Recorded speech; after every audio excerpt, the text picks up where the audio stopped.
Hello and you're welcome to the Big Tech Show with me, Adrian Weckler, in association with Square. Square can help with your business needs from online ordering and menu management to payments. Visit square.com for more. Now, there's new AirPods Pro. I have them. We're going to review them. Is there anything different? Anything you need to know? iOS 17 for your iPhone is also out. And now your iPhone won't replace your favorite curse words with the word ducking. And also there's a new social media channel out called WhatsApp Channels. We're going to give you a brief explainer on how it works. Tabitha Monaghan, I have the new AirPods Pro.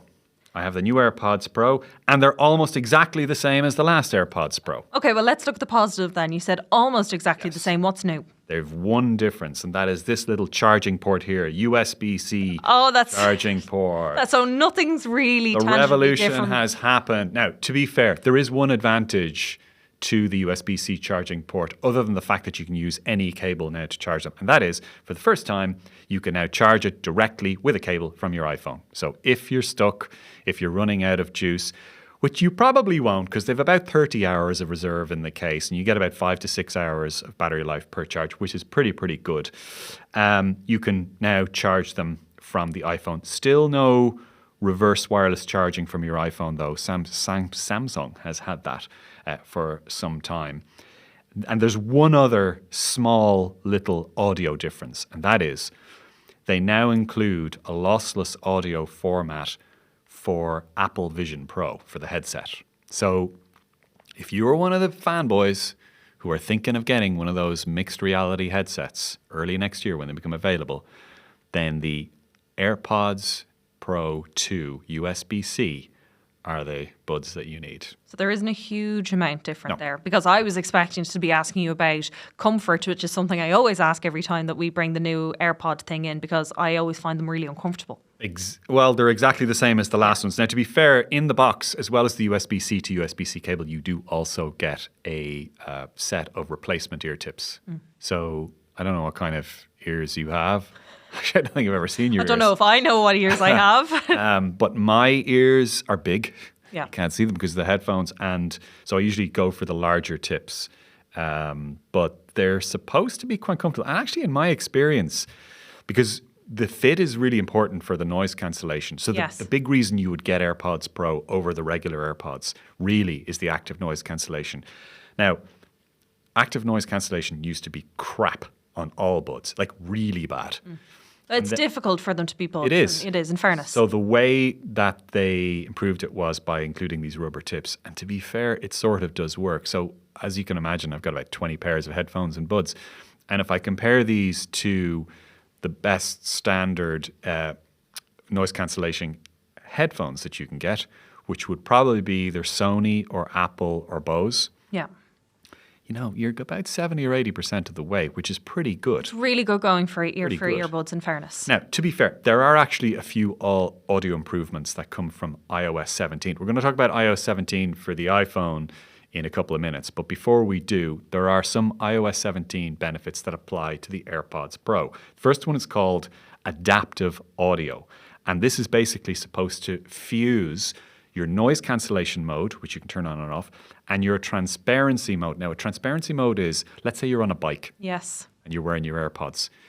You don't really want to be completely shut off from the world because you need to know. You need to know what's going on. You need to be alert, yeah. Yeah. So what this does, it tries to mix the two together. Now, that's a bit of a weird problem because they're kind of oppositional if you think about it. So what I found in testing them was that it cuts the white noise or the brown noise. So if you're in a plane, for example, you'll still get the noise cancellation for that background noise. But if somebody talks to you or there's a sharp noise, you'll hear that. That's quite good. It is quite good. Enough. It's actually a very useful mode. And Apple says it's only possible because of the new chip inside the AirPods. There's another additional audio enhancement it has called conversational awareness. And that's where if you're wearing the AirPods, say you walk into a shop or somebody comes over to you and starts talking to you, rather than you fiddling around, rather than you taking the AirPod out or trying to reduce the volume or switching it off, as soon as the microphone on the AirPod hears a voice, it will automatically lower the volume of whatever you're listening to and also background noise and enhance only the sound of the voice in front of you. And is that just with this new release So that is a feature. It's called conversational awareness. And that is an iOS 17 feature which will apply to all AirPods Pro. Okay, and this might be getting into the nitty-gritty, but somebody like you who works in cafes quite a lot, is that going to be tricky where you're trying to listen to something and it's constantly fluctuating between... So, there are one or two ways that you can catch it out. Like if you sing along to a song, for example, it will actually reduce the volume of the song you're listening to. So you can hear yourself better. And that's a big problem for me because I sing along a lot to songs. The other thing is it takes about a second or two to kick in. Okay. And then it takes about 2 or 3 seconds from the conversation ends for the music to come back up. So if you're impatient, it may not be perfect, but it's still kind of a... But there's a way to prevent that. There's a way to override that, I assume, and just have noise cancellation. You can turn it off. Yeah. Yeah, you can turn these features on and off. So that's pretty good. There's a couple of other new features that iOS 17 bring to the AirPods Pro. You can now mute or unmute yourself on a call by squeezing the stalk. So on the AirPods Pro, they have little stalks and you can say, answer a call, hang up on a call. You can control volume. You can control which track you're listening to. Now you can also mute a call, which is kind of interesting. The last thing I'll say about the AirPods Pro is that there's slightly improved device switching. So when you buy AirPods, one of the deals is as soon as you pair it to your iPhone, it's supposed to be recognized on all of your Apple devices, MacBook, iPad, whatever, so that if you are listening or to something or watching something in your iPad and a call comes in on your iPhone, it'll immediately switch to the iPhone. That is very clever. It didn't always work very well. Okay. I found. So it's slightly improved with the AirPods Pro. So give us the price there as well. €279, which is €20 less than the last year's AirPods Pro. Great. It was $299. Yeah, well, that's a feature across the board. All of Apple's stuff are cheaper at the moment. Now, I mentioned iOS 17, and it dropped this week. So anyone who has an iPhone, that is from iPhone XS or XS on, 10 or XR can get it. If you have an iPhone 8, you won't get it, or below. Now, if you have an iPhone 8, you might want to consider updating it anyway because the battery is going to be shot to hell. It's time. Anyway, it's about 5 or 6 years that they support. But the benefits to iOS 17, there's a few of them. The one that stands out to me is it's not going to automatically replace curse words anymore. How long have we been waiting for this? The amount of time that the word duck and ducking. And when you think about when you're typing that word in the first place, you're already in a certain state of mind. Yeah. So when you have to go and correct it from ducking, you're and then if it corrects it a second, I know it's absolutely terrible. You can do other things like you can tap an underlined word to revert from another corrected word. So sometimes these AI systems they think they're helping you by correcting a spelling. It's completely not what you wanted to do. Now, you can tap on the word now and it'll revert to what you had actually typed out, even if it is a slight misspelling. You can, the keyboard will also predict sentences now. I don't know if you've noticed this in Gmail. When you type something out in Gmail, it'll predict something.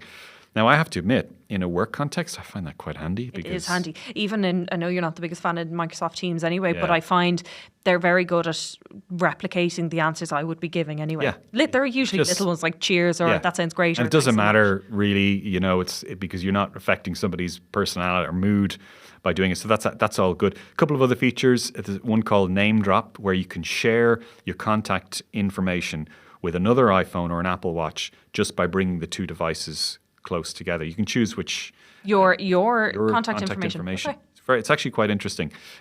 Good work feature. In the US and Canada for the moment, but it will be coming to Ireland. This is a really interesting one. Voicemail transcription as the voicemail is being left. Wow. So somebody calls you. It's probably going to be like, a PR person or a parent or something, and nobody wants a voicemail. Nobody wants voicemail, but also if you get 60, 70 calls a day, you're not going to pick up on all of those calls. You don't have time. So this is a way of screening your call. Somebody leaves a voicemail and also it solves another problem because I don't know about you, but I'm finding that an increasing number of people will leave me like WhatsApp voice messages instead of actually sending a message. Drives me around the twist because those messages are as often as not 2, 3, 4 minutes long. They're longer than a voicemail. Always. And I'm like, look. And I always love the caveat of, sorry, I'm sending you a voice note because it's quicker. For who? For whom? For who? For whom? So this is best of both worlds, because the person who's sending you the voice note can still leave a voice message for you, but then you don't have to go into the whole rigmarole of dialing up and you can see. Where does it come through? Does it come through on a text message? Yeah. Okay. So that's pretty good. That's US, Canada only for the moment, but it will come here. I like the idea of the standby mode. Standby mode is really, really handy. Yeah, it's basically now you've got a smart device by your bedside locker or beside your computer, and it will work with things like Siri as well. Speaking of Siri, you now don't have to say, hey Siri anymore. You can just say Siri, for what that's worth. Siri is one of the weaker of the voicemail, of the voice recognition systems. It is getting a bit better. Check-in is an interesting one. So check-in is this feature where it's a safety feature. You can share your location with friends or family. So it will automatically detect when you get home and let them know. Now, this is obviously being framed in an environment where people are worried sometimes about, the safety of their friends or family if they're going home late at night. Anyone who has son or daughter who's late teens, they're starting to go out. Yeah, text me when you get there. Exactly. That's exactly what it is. It's a replacement for text me when you get there. That's quite interesting as well. What about the voice cloning? That jumped out to me. Yeah. I actually haven't tried. So there's Siri. We're talking about Siri. Never talk about Siri or anything else on It's just proved our point. on live radio. Yeah. What were we talking about? Voice cloning. Yes. Voice cloning, I have not tried yet. What is it? What's the point of it? The point of it is so that you can clone your voice. The amount Why of would you want insight. to clone your voice? Tell Actually, it's me why. interesting because a friend of mine is an actor, and she got a gig with a tech company, and her friend was really royally done over by another big tech company who recorded her voice, and they're using it for all sorts of products and derivative stuff. And she didn't take care of her contract, so they can use it in perpetuity. I think that this has been out at the moment. Yeah. Anyway, so that's iOS 17, pretty much in a nutshell. But that's not the only thing that dropped this week, because we have the launch of WhatsApp channels, which is yet another social media network. Yeah. I don't know if we need this in our lives. So WhatsApp channels is a little bit like the social media equivalent of a TV or radio channel, in that it's not really interactive. So first of all, to get it, you go into your WhatsApp app, you go down to updates, you tap on that, and you'll see channels there. And you'll see some people that you follow probably already have WhatsApp channels. You can create one yourself as well. And it's basically updates from them. It can be videos, it can be photos, it can be notes. And you can like or leave emoji on those messages, but you can't comment on them. You can't see who else is commenting them, or who else is leaving reactions to it. So it's supposed to be a more private social media platform for you to just sort of consume other people's. Yeah, this came out on Instagram as well. If you go into somebody's platform, an influencer or somebody you're following, they will have their WhatsApp channel linked to their Instagram as well. So you can join it and you can have a look. Yeah. I mean, it's not. Yeah, I mean, why? I can kind of see that if you follow people and they have a WhatsApp account and you don't like the whole thing of getting involved in Instagram or YouTube or TikTok, this is a slightly more discreet way that you can do it. What I would wonder, though, is that if you're following somebody who is fairly proficient at posting on Twitter or X or Facebook or Instagram, they also have to be doing the same amount of posting on WhatsApp, I think, for it to be justified, because I find that they are two separate channels. They are. So you have to be updating them individually. Yeah, and I mean, at the Apple launch last week in Cupertino, I was hanging out with a couple of big YouTubers, a guy called The Tech Chap, Tom Honeyhands, kind of a friend now, Mr. Who's the Boss, Super SAF. These would all be well known to tech consumers. That Just leave you name drop there for a little while. Will it? Huh? Just leave you to name drop there for a Well, little while. you know, me and the homies. But, and like we would all go out to dinner, like the mainstream legacy press after the event, whatever. They had time to come to, let's say, a starter because they're working their ass off because they have to go back to update, you know, Twitter, Instagram. It's a different beast, Facebook, YouTube, post-production editing, lining something else up, organizing their next gigs. Now they've got to worry about WhatsApp channels as well. You know, there's just so many social media channels. Here's the old man rant of the day here. But I mean, like, forget about your staples, your YouTubes, your Facebooks, your Instas. Like, LinkedIn has become a kind of a nauseating puke bucket of a social media platform, but it's there. Unfortunately, it's somewhat necessary for some industries, Adrian. It is. Maybe not necessarily for us, but it is. Question that. I have a friend who works in a corporate office, and the only reason that she is allowed to go to events and get out of the office for a few days is that if she is posting it on LinkedIn that she was there. That is part of the deal that her employer says you can go, but you have to be posting on LinkedIn. It is part of it now. We don't engage in it. You don't like it, but it's just one of those ones. Look, to be fair to LinkedIn, it actually does have some useful features. If you're looking somebody up or you're trying to get into contact with them, it can be very useful. It can be an interesting promotion tool, but it just sort of... It's not for you. I'm sorry, LinkedIn. I just think it's a poor excuse for a social media network. And to be fair, it wasn't intending to set out that way. But like, you've got others like, remember Reddit? I mean, Reddit is still going. Remember Reddit? I love Reddit. Okay. Are you a Redditor? Do you post? Not yet.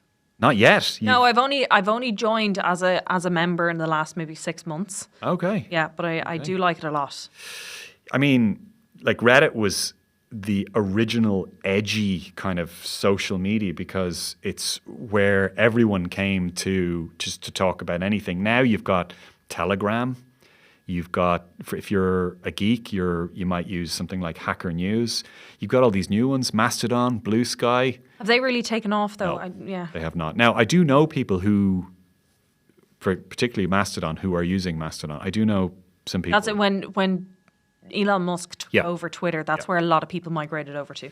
I mean, a lot. I don't think a lot did, but that was the big talk at the time. It was and the channel. Certainly several, maybe tens of thousands of people in Ireland did, which is enough for a community of sorts. So the point is, how is WhatsApp channels going to establish itself? This is it. And I think maybe if kind of like Threads, there was some kind of feed in from a bigger social media channel, I could see, that would work. Because it's nice being on just one app instead of 7 or 8 that you named there. Yeah. But I think it's just that it's that extra step for people to post. And I don't know, when you see with Instagram as well, it's people building communities sometimes and with comments and followers and engagement. There's no engagement with this at all, except for a like or a heart emoji. And that's part of the reason I think it's being set up. They want to see whether there is room for a channel where you don't get involved with comments. If you think about radio or TV, that's kind of what you're doing. True. So I think that's what the experiment is. I also am aware that it doesn't have to be that we're all using the same 1 or 2 or 3 or even 5 social media channels. That is definitely a hangover of the legacy media area where it was, 5 or 6 TV channels, a handful of newspapers, a handful of radio stations, and that's it.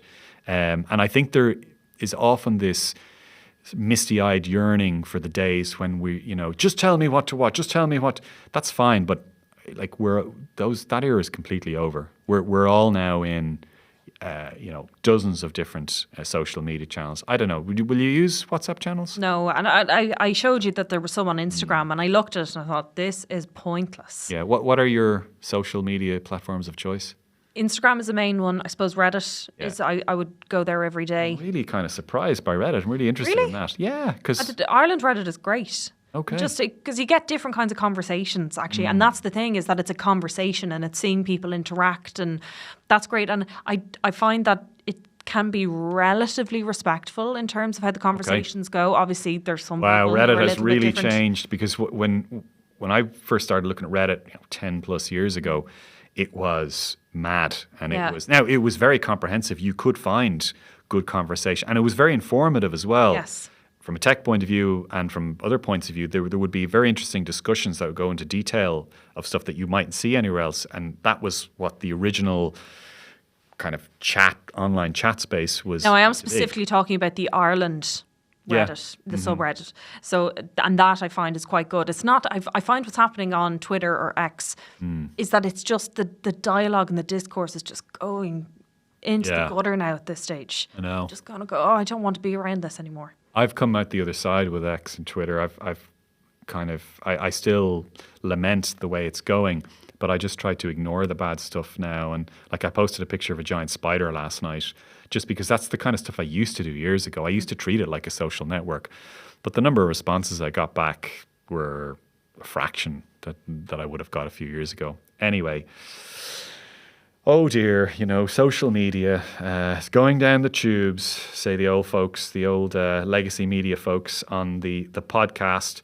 But anyway, look, that is, I think, all we have time for today. Hope you enjoyed it. Thanks very much to Conor Doherty, who's on video, to Gav Hennessy on sound, Tabitha here, who's been with me, Tabitha Monaghan produced as well.